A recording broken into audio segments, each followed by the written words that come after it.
Muy buenas tardes, tengan todas y todos. Un placer para la Fundación Mochila de Sueños del Joven Simón, organización venezolana sin fines de lucro que se encuentra en Venezuela, específicamente en la ciudad de Caracas.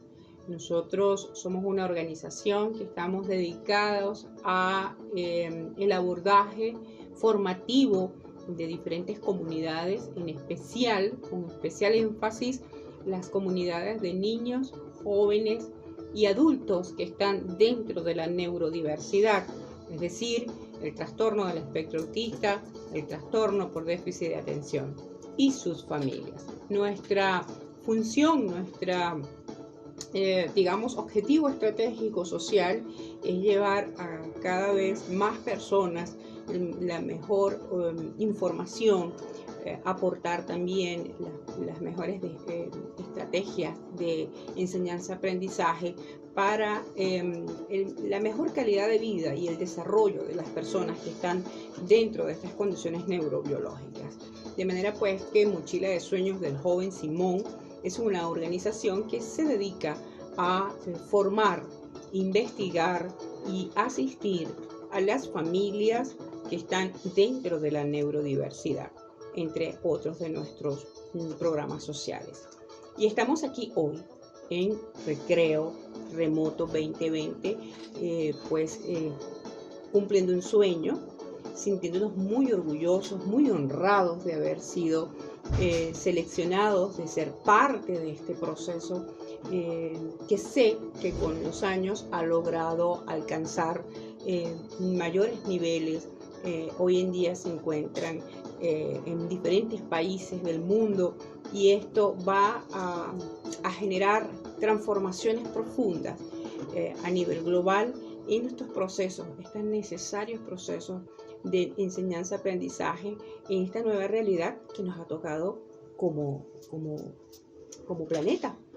No se trata pues ya de una circunstancia de un país en específico, sino que hemos sido alcanzados, nos hemos tenido que unir en función de esta nueva realidad y crecer juntos, no solamente como personas, sino como docentes.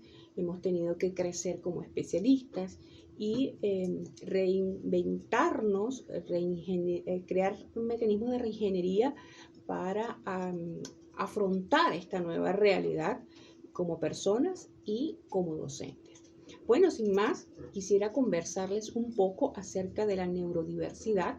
La neurodiversidad es un movimiento, una definición más que todo social, que fue así desarrollada más o menos para la década de los 90 y hace referencia a todas aquellas personas que se encuentran dentro del espectro autista o condiciones neurobiológicas relacionadas con las funciones superiores de la comunicación social y determinados tipos de comportamientos. En este sentido, en función de un cambio de paradigma y hacia una transformación integradora e inclusiva, hacia los años 90 se inició un movimiento que se llamó neurodiversidad, cuyo objetivo era romper un poco con la idea, con el sistema de creencias acerca de la discapacidad, tomando en consideración que a nivel neurológico todas las personas tenemos una forma diferente de funcionar.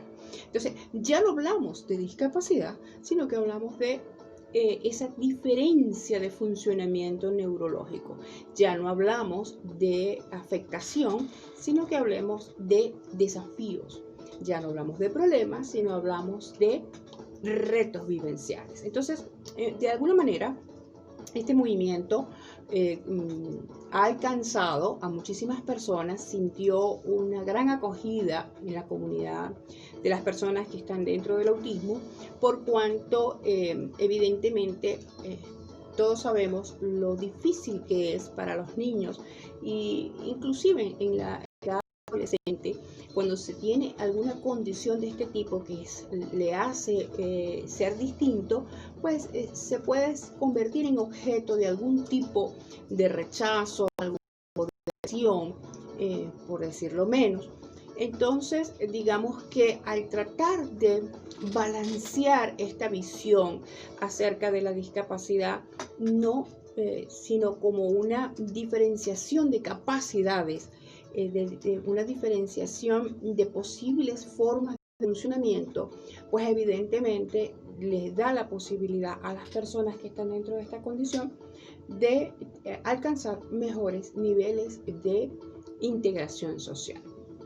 Y es básicamente un poco lo que nosotros dentro de la Fundación Mochila de Sueños hacemos en nuestros programas de formación y abordaje formativo, de nuestros programas educativos que vamos a nivel nacional y a través de las plataformas, las diferentes plataformas en línea a nivel internacional. Y evidentemente con esta idea lo que pretendemos es llevar las diferentes técnicas aplicables en las personas que están dentro del espectro. Por ejemplo, en el caso de la y psicoeducativo, ¿cuáles son esos factores que van a permitir que estos niños, estos adolescentes tengan una mayor comprensión de los objetivos académicos? Entonces, es un poco adaptar curricularmente los contenidos en base a los requerimientos de ese sistema de procesamiento de información que es distinto. Evidentemente, dentro del caso, por ejemplo, del autismo, tenemos 3 grados de autismo y en el caso, por ejemplo, del TDAH también tenemos 3 principales áreas de estudio que pues en este momento no vamos a profundizar, pero dependiendo del nivel de compromiso cognitivo y dependiendo del nivel de, digamos, de desafíos que pueda presentar el niño o el adolescente, desde el punto de vista del abordaje educativo y psicoeducativo se desarrollan una serie de técnicas y una serie de herramientas que son de gran valor para el docente y para el apoyo docente, para las instituciones. Esto es muy importante por cuanto muchos de nuestros países en Latinoamérica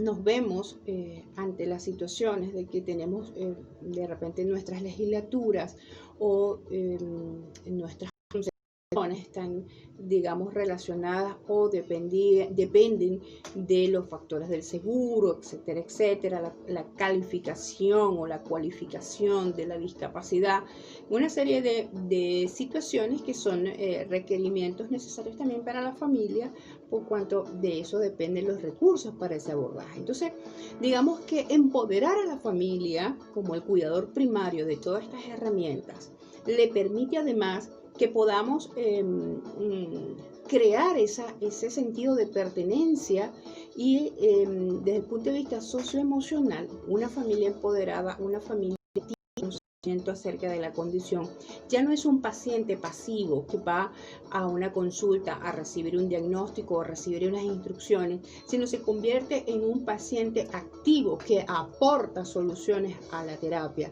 Se convierte entonces en un actor, un factor de acción.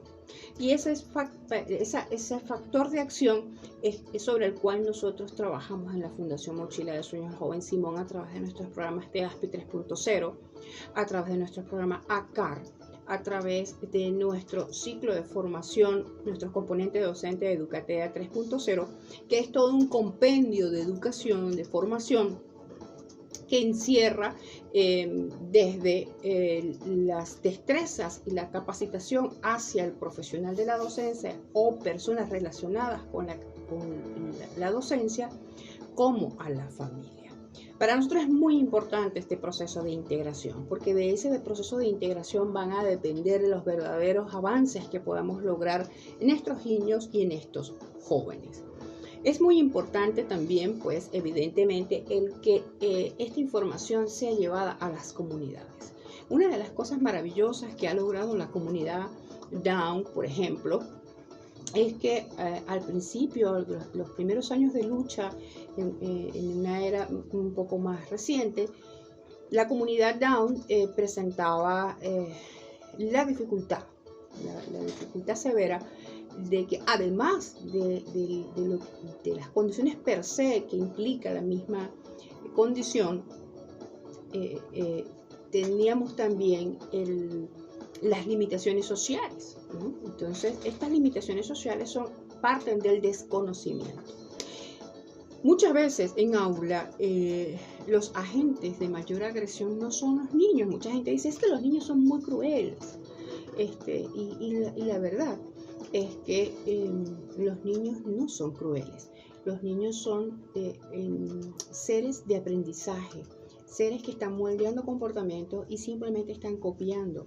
Y muchas veces los niños con condiciones especiales o necesidades especiales dentro del aula son principalmente acosados o agredidos, no tanto por sus iguales, por sus compañeritos, sino por los padres de estos compañeritos. E inclusive también hemos tenido, lo sabemos como docentes, los casos pues también de algunos docentes que por desconocimiento, por miedo, por muchos factores que pueden incidir en este proceso, pudieran agredir a un niño que está dentro de una condición especial o que está dentro de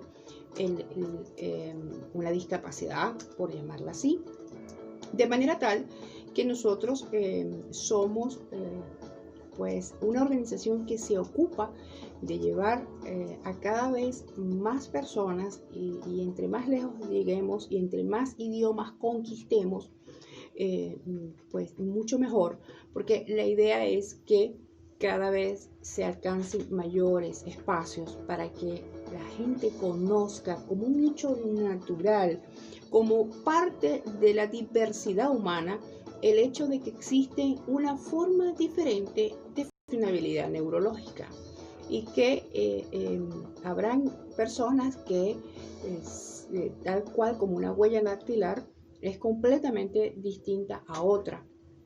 Esto nos va a permitir de alguna manera ofrecer a la sociedad un concepto de vida integrador, un concepto de vida basado en una filosofía neurocientífica, basado en valores de respeto, tolerancia para una sociedad cada vez más integradora. Es importantísimo que aprovechemos estos tiempos de pandemia para que no solamente reflexionemos sobre el evento tal, sino que nos ocupemos de procesar esa necesidad de que tenemos los seres humanos de integrarnos, pero realmente, ¿no? Y la mejor manera de integrarnos es aceptando las condiciones que son diferentes a las nuestras. Muchas veces huimos o agredimos a otros porque los consideramos diferentes, cuando realmente son nuestros propios miedos los que nos hacen reaccionar de esa manera. Entonces, en la medida en que a través de las redes sociales, benditas redes sociales, a través del internet, bendito internet, a través de las tecnologías, benditas las tecnologías, mucha gente les tiene miedo, mucha gente las considera, las ha satanizado. Pero bueno, como todo, es importante que utilicemos estos medios para que se conviertan en la herramienta eficiente, la herramienta eficaz para ese padre, para esa madre, para ese abuelo, para esa hermana que tiene un niño en casa con una condición especial, para ese docente que tiene en el colegio 5 o 6 niños en el aula con una condición especial. Las tecnologías pueden ser nuestro gran aliado y es a través de esta nueva forma de comunicar como podemos llegar más lejos. De manera que la concienciación acerca de la igualdad, la verdadera igualdad de los seres humanos, que es el que somos infinitamente diferentes unos a otros, lo que nos va a salvar como raza, como nos va a salvar como existencia, nos va a salvar como criaturas que somos de este planeta Tierra. Entonces, ¿por qué se llama nuestra charla Autismo un desafío de vida o la neurodiversidad un desafío de vida? Porque sí, efectivamente, la neurodiversidad, si bien es cierto, es una forma distinta de procesamiento de la información a nivel neurológico, no es menos cierto que el procesar de forma distinta los estilos de comunicación y algunos comportamientos implica de una gran paciencia y de una gran tolerancia por parte de la sociedad. Y es allí donde tenemos que prestar atención. ¿Por qué? Porque la sociedad debe romper ya con ciertos sistemas de creencias relacionados con la forma en cómo nos comunicamos. De hecho, de alguna manera, la generación nativa, la generación del Internet, ha comprendido que deben aprender a comunicarse diferente. Nosotros tuvimos que aprender a manejar el Internet, los nativos del Internet, ¿no? Para ellos el lenguaje en línea es un lenguaje que ya está sobreentendido. Para nosotros todavía tenemos que consultar en Google ciertas cosas, mientras que los chicos de esta generación son chicos que simplemente se comunican en base a ese idioma universal que es el idioma Internet. Bueno, del mismo modo tenemos que aprender a entender que estas personas que procesan de una manera distinta la información social, socialmente, requieren que sean entendidas, y para eso todos debemos conocer cómo se comunica. Me gustaría brevemente aprovechar para explicar un poco en el caso, por ejemplo, de una de las condiciones de neurodiversidad que está sorprendiendo al planeta y está sorprendiendo a la comunidad educativa. Cada día sorprende a más familias porque antes, hasta hace unos años atrás, se hablaba de autismo y la gente simplemente se refería al autismo como aquellos casos de las personas que se balanceaban o que permanecían aisladas. Y resulta ser que el autismo ya dejó de ser eso.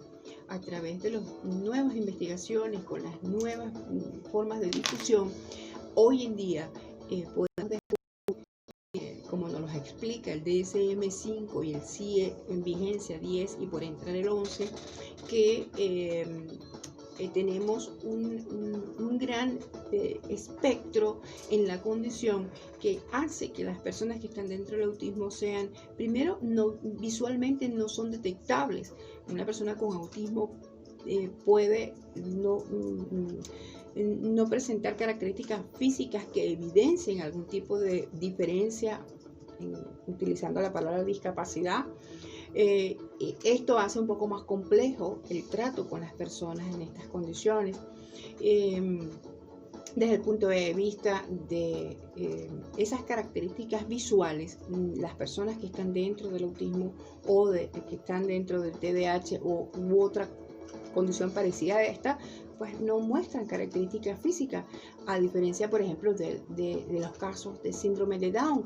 En este caso, la validación que una persona tenga o no la condición se hace más complejo, tanto para el cuidador primario como para el cuidador secundario, que en este caso son los docentes. Entonces, por eso es que es bien importante que podamos desarrollar mayores patrones de tolerancia en aula. Y esto no solamente está dirigido a los iguales, a los estudiantes, entre ellos mismos, sino también está dirigido a los docentes. Es muy importante que el docente se forme verdaderamente, porque las diferentes universidades a nivel mundial, cuando hablamos de educación especializada o de educación especial, no nos profundizan en cada una de las condiciones. Y en este momento estamos hablando de cifras oficiales por la comunidad internacional, la comunidad científica internacional. Estamos hablando de cifras oficiales de 1 por cada 25 niños en aula. En Venezuela, por ejemplo, aun cuando nosotros no tenemos en este momento registros oficiales, dada nuestra situación actual, pero estudios de organizaciones que nos dedicamos a esta área, así como instituciones de salud y universitarias, hemos concluido que uno de cada 48 niños en cada venezolano, uno de cada 48 venezolanos está dentro del espectro autista. Esto nos lleva a una cifra bastante elevada. Para la Organización Mundial de la Salud estamos hablando cifras muy conservadoras de 1 por cada 62. Y son cifras muy conservadoras porque son cifras del 2017. Con tantos medios de difusión y con los nuevos sistemas de detección, pues esa cifra ha aumentado considerablemente. estamos hablando que en el caso del TEA, nos referimos al 3% de la población mundial. En el caso del TDAH nos estamos refiriendo al 7% de la población mundial. O sea, no estamos hablando que es un tema Venezuela, que es un tema Colombia, que no. Estamos hablando de un tema mundial. Porque cada día que pasa nos acercamos a unas cifras que por un tiempo estuvieron consideradas de alarma, como es el hecho que para el 2025 algunas organizaciones respetables sostenían que por cada niño dentro del espectro, o cada niño neurotípico, habría un niño dentro del espectro. Esto nos tiene que llamar a la reflexión, como educadores y como familia. Si estamos hablando que en algunos años, por cada niño que camine en la calle, vamos a encontrar un niño que está dentro del espectro, que está dentro de una condición de neurodiversidad, entonces el sistema de educación tiene que cambiar definitivamente. Porque más allá de los contenidos académicos, tenemos que formar seres humanos capaces de ser felices. Tenemos que formar gente capaz de comunicarse, gente capaz de interpretar el lenguaje social. Y es allí donde entra la Fundación Mochila de Sueños Joven Simón, de darle esas herramientas de desarrollo psicosocial a las personas. Y eso no tiene nada que ver con la neurodiversidad. Personas tendremos que aprender a comunicarnos, tenemos que aprender a interpretar, a decodificar. Si no es así, entonces ¿para qué servirían tantas herramientas de negociación, tantas herramientas de comunicación asertiva, afectiva, efectiva? Es por eso que es muy importante que los docentes que están atendiendo los casos de necesidades especiales, los casos de discapacidad y los casos de condiciones neurobiológicas como el TEA y el TDAH, den el gran salto, aprovechen estos tiempos de pandemia para entrenarse, para conocer de qué manera pueden interpretar el lenguaje que utiliza un niño con autismo o cómo se contacta un niño con TDAH. Más allá de juzgar su hiperactividad o su inatención, más allá de juzgar su agresividad, más allá de juzgar una cantidad de factores que son simplemente referenciales, tenemos que aprender a cómo conectar con ese chico o con esa chica. Los niveles de ansiedad y de depresión de estos niños que no son atendidos y que cada día son mayores, no olviden las cifras que les acabo de dar, urge que sean atendidos, porque cada día la cifra de suicidios, la tasa de depresión y ansiedad está creciendo, precisamente porque tenemos muchos adultos que no fueron diagnosticados en su momento. Estos diagnósticos deben hacerse de manera temprana, pero no significa que no se puedan hacer de forma tardía y que no se puedan abordar. Evidentemente, desde el punto de vista psicoeducativo, lo ideal es que durante los primeros años, cuando estamos modelando no solamente el comportamiento, la conducta de la persona, sino que estamos modelando su sistema de aprendizaje, pues lo ideal es que sea abordado desde esa edad. Pero si no es así, igualmente hay que atenderlo. Y igualmente es muy importante no olvidarnos del adulto, de esa persona que fue diagnosticada de pequeña, haya tenido o no haya tenido la debida terapia, crece, se desarrolla, se casa, se gradúa, hace una vida como cualquiera de nosotros, por supuesto, con una serie de desafíos que le acompañan, ¿no? Entonces, más allá de juzgar, de interpretar de una manera específica a esa persona, tenemos que como sociedad generar la mayor cantidad de difusión posible para que podamos entender y conocer cómo funcionan estas personas, cómo interpretan, cómo se relacionan, cómo sienten desde el punto de vista personal, profesional, desde el punto de vista afectivo, desde todo punto de vista es muy importante que podamos conocer cuál es, digamos, la forma de comunicarnos, de conectar con estas personas y cómo estas personas pueden a su vez lograr procesos de adaptación. Bueno, básicamente esta pequeña conferencia o esta pequeña charla está enfocada en poderles expresar el sentir, nuestra ocupación como organización y como familia, de llevar a todos los rincones posibles esta información de las condiciones de neurodiversidad, como lo son el trastorno del espectro autista y el TDAH, entre otras.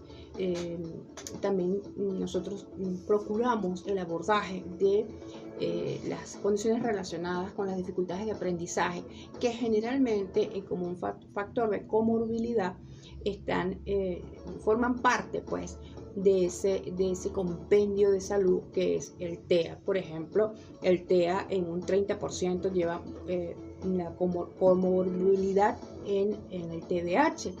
En el TDAH, pues generalmente tenemos desafíos en el proceso de aprendizaje.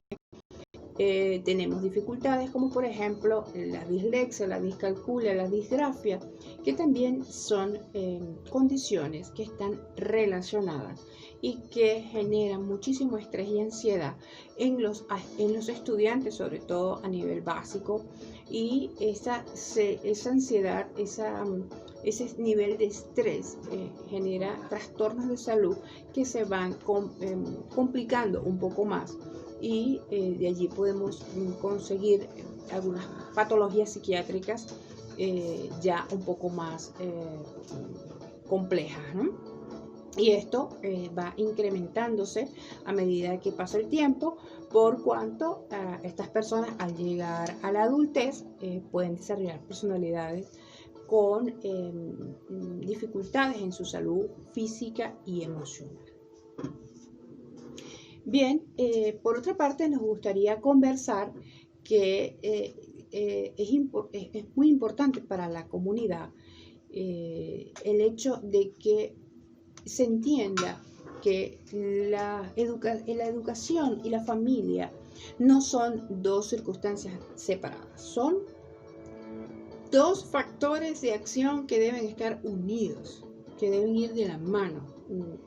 Casos de éxito, los mejores casos de éxito de niños, de adolescentes y de adultos que han logrado tener una vida suficientemente productiva, una vida completamente funcional, se debió a que la atención y el abordaje de los casos específicos de estas personas se hizo en conjunto, es decir, a través de la familia y la escuela. Entonces, es bien importante que las escuelas desarrollen programas de concienciación, grupos de apoyo, brigadas de asesoría hacia las personas con esta condición, pero también hacia la familia, hacia los docentes, a todo aquel que tenga la duda, todo aquel que tenga la expectativa o tenga la inquietud. Deben existir en los colegios este tipo de células de apoyo, células de información, células de formación. Y ahora con el internet y ahora con la formación en línea es mucho más cómodo, mucho más práctico grabar unos videos y que la gente pueda por micros entender por qué un niño con autismo, por qué un adolescente con autismo puede generar conductas agresivas o por qué un niño con TDA muestra altos niveles de inatención o de falta de concentración. ¿Cómo utilizar? ¿Qué recursos utilizar en aula? ¿Cuáles son las actividades que familia y aula tienen que realizar para que se produzca realmente la comprensión del conocimiento? ¿Cómo lograr que un niño cuyo nivel de atención tiene un margen de 10 minutos, 15 minutos, cómo lograr que un muchacho del bachillerato se concentre por 40 minutos, que dura una hora de clase? Entonces, esos son factores que nos van a ayudar a que el docente adquiera las destrezas para poder abordar a este tipo de alumnos y el alumno se convierte en un aliado y no en un peso o una carga dentro del salón. Y de esa manera va a haber una mejor relación del docente con este tipo de alumnos y de este tipo de alumnos con sus docentes. Bueno, creo que hemos podido conversar un poco acerca de este fenómeno que llama tanto la atención hoy en día en los colegios como es el TEA y TDAH. No es nada complicado. Es una condición neurobiológica que está directamente relacionada con las funciones superiores del pensamiento y el comportamiento, del lenguaje social y de determinadas formas de pensamiento. Es un tema netamente neurobiológico, bioquímico. Hoy en día, desde el punto de vista de la imagenología, está determinado que existe una gran diferencia entre los surcos cerebrales de los casos de estudio de personas que se consideran neurotípicas, es decir, que no están dentro de ninguna condición de este tipo, y un caso de una persona neurodivergente o una persona con TEA, TDAH.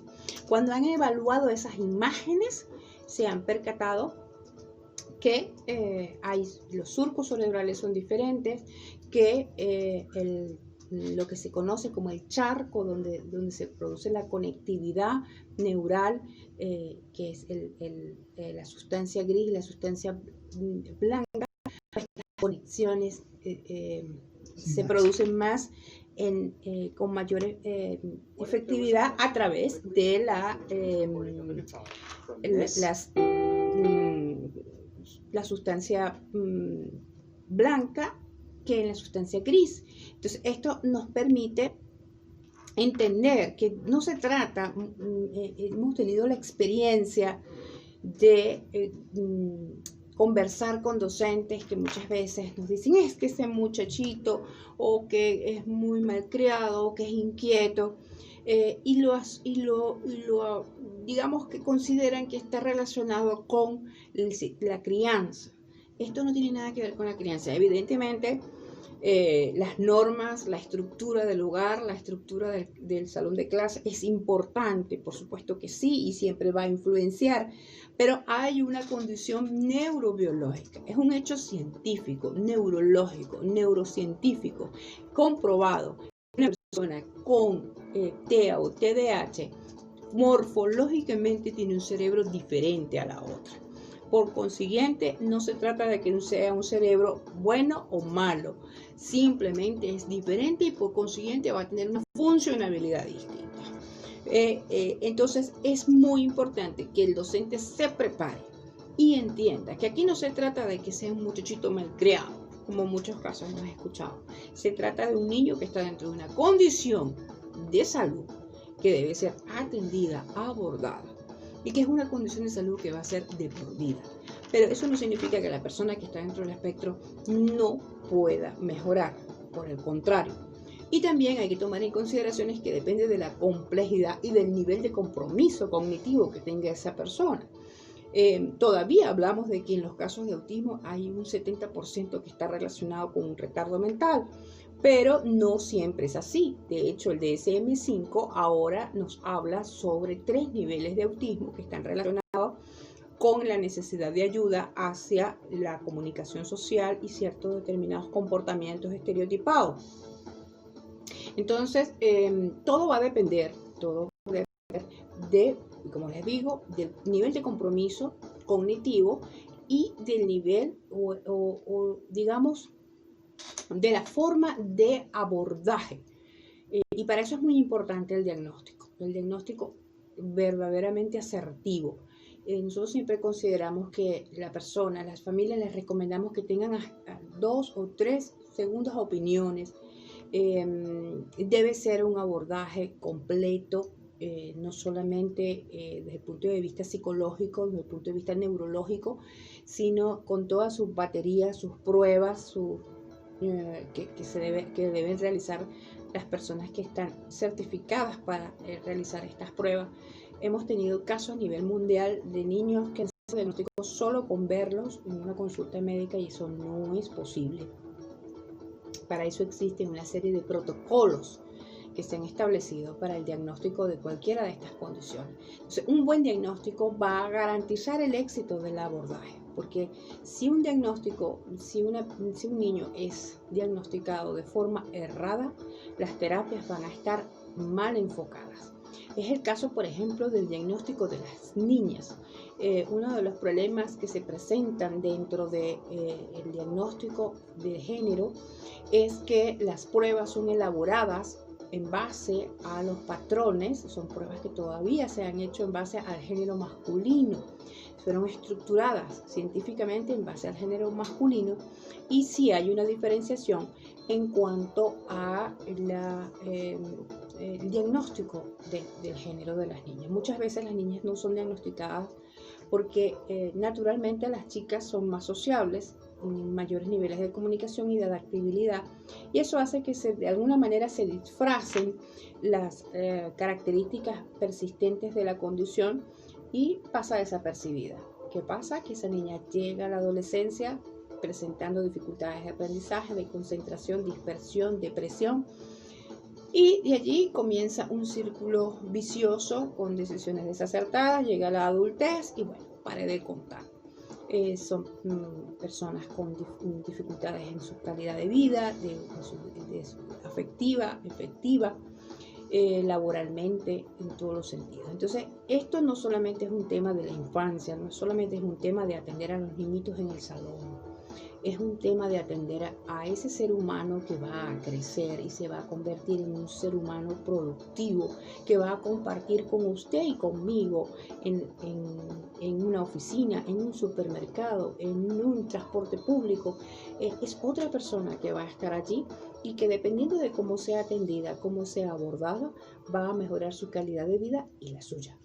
Porque en la medida que esa persona sea una persona feliz socialmente, y cuando hablo de feliz socialmente me refiero a balanceado, no al concepto de felicidad que nos venden en las pantallas de televisión, me refiero al balance personal que esa persona debe tener como ser humano. Todo va a depender de usted y de mí, de cómo le demos la oportunidad a esa persona. Y eso es parte de los objetivos de la Fundación Mochila de Sueños Jóvenes. ¿Y por qué se lo digo? Se los voy a decir. Les voy a comentar por qué les digo con toda propiedad que todo depende de cómo usted maneje la neurodiversidad. Todo depende de cómo usted, docente, entienda la neurodiversidad. Comprenda que no se trata de un sistema de crianza, sino se trata de un sistema de creencia, de romper paradigmas, que ya no existe para la humanidad la discapacidad, que hoy en día existe para la humanidad sistemas de funcionamiento diferentes, que neurológicamente somos todos como las huellas dactilares, diferentes. Y debemos ser tratados desde el punto de vista de la individualidad, de la atención personalizada. Eso es el reto que debemos afrontar como docentes y como cuidadores primarios. Porque ustedes dirán, pero yo en casa no tengo ningún caso. ¿Para qué me tengo que ocupar de eso? Porque usted no sabe si en algún momento va a tener un nieto, un sobrino, un primo. De alguna manera, si las cifras están hablando de que para el 2025, por cada niño que usted va a encontrar en la calle, uno va a estar dentro del espectro, es muy probable que el autismo llegue a su casa. Así que nosotros le recomendamos desde la Fundación Mochila de Sueños Joven Simón que le dé una oportunidad. Ese es nuestro lema. Dele la oportunidad a la persona con condiciones diferentes. ¿Y saben por qué se los digo? Porque yo a la edad de 5 años ya tenía un diagnóstico de depresión infantil, tenía severos trastornos de aprendizaje, tenía distonia muscular, estrabismo. En aquella época, yo tengo 52 años, y en aquella época el hablar de autismo era casi que un misterio, un tabú. Gracias a Dios tuve la fortuna de tener una mujer extraordinaria, mi madre, quien como docente y como abogado, siendo muy joven, se sirvió de todas esas destrezas, pero lo más importante, se sirvió de su instinto, de su infinito amor por creer en su hija, y creyó en mí, aun cuando yo no creía en mí, y que siguió creyendo aún siendo yo una mujer grande, Y no fue hasta que fui grande cuando me diagnosticaron.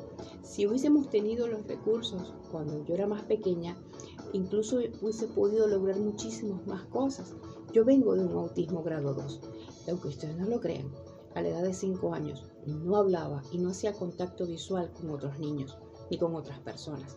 Pero gracias al amor de mis padres, gracias al amor de docentes maravillosos, hoy en día recuerdo con mucho amor a la profesora Brenda, quien era mi maestra de 3er grado. Y ella me enseñó el valor de respetarme a mí misma, me enseñó el valor de entenderme, me enseñó el valor de comprender mis acciones y mis reacciones y no verlas como algo malo, sino como algo que formaba parte de mí. Tenerme paciencia y acompañarme. Esos son los recuerdos que yo guardo de esa maestra y como muchas otras. Es por eso que quiero invitarlos a dejar huella. Dejen huella como docentes. Si yo hoy en día con 52 años, siendo una mujer con autismo y siendo diagnosticada de forma tardía, pude lograrlo, todos los niños del mundo pueden hacerlo. De la mano de usted docente, tóquese el corazón y piense que ese chico algún día lo va a parar en la calle y le va a decir, gracias a usted, yo tengo una mejor calidad de vida, como lo hago yo hoy, que le doy honor no a mi madre y a mi familia, sino a esa profesora Brenda, por ejemplo. Entonces es allí donde yo quiero hablarles. Les hablo de propiedad de la información porque he aprendido a enamorarme de mi condición. La amo y la respeto. Y sé que como ser humano, como mujer, como profesional, como docente, como abogado, como empresaria, como agente social, yo todos los días debo esforzarme por aprender a entender y a decodificar la información social. No es fácil, pero es posible. Como lo hizo mi hijo, quien también fue diagnosticado, y mi madre, que también fue diagnosticada. De manera que en esta Fundación Mochila de Sueños Jorge Simón sabemos de la que estamos hablando. Somos una familia con una misión de vida y una organización social dispuesta a hacer los cambios sociales que haya que hacer para lograr que las personas entiendan que la neurodiversidad no es una enfermedad y si lo fuera, simplemente necesita una oportunidad. Y esa oportunidad la tiene usted. Usted como docente, usted como padre de familia, usted como institución. Dele usted la oportunidad a esas personas de ser mejores seres humanos y personas felices.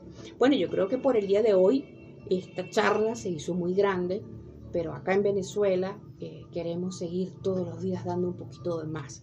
En el nombre de la Fundación Mochila de Sueños del Joven Simón, el licenciado Fidel Oliveros, su director general, en el mío propio, María Erwin Carnevali Alexí, director ejecutivo, y en el nombre de nuestra familia, Oliveros Carnevali, queremos desearle el mejor de los éxitos en este nuevo año escolar, tan nuevo como la pandemia, pero que sea una oportunidad. Y sobre todo, tóquese el corazón y déle una oportunidad a la neurodiversidad.